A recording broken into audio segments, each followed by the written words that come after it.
So creating a whoosh type sound with your voice is actually pretty easy once you get the hang of it.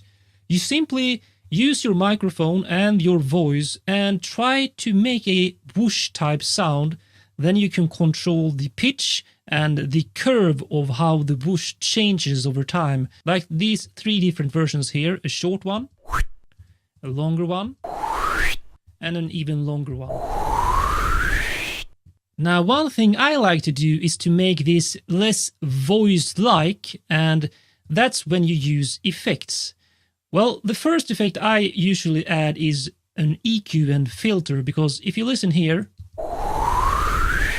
there's actually way too much rumble in the low end. So I added this EQ, turn it on, removed very much of the lower and even low mid frequencies, boosted a bit here in this range, and then even cut some of the highs. So compare before, and with the EQ on,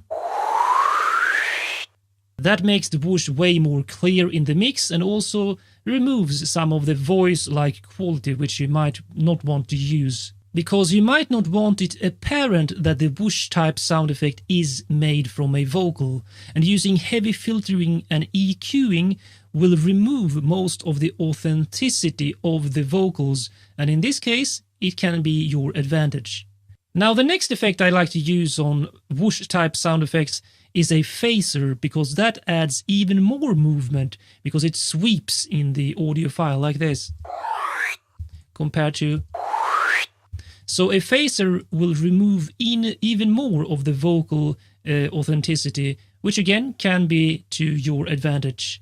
And finally, an effect that can be really cool to add is this pitch shifter. And I have actually dialed it down a full octave and just mix in a hint of it into the complete sound, like this.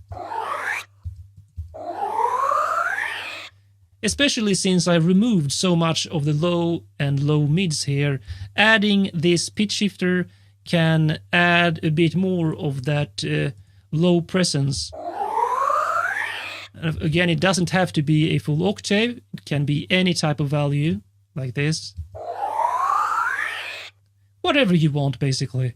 And how much you mix it in is up to you. Alright, let's continue in the next video.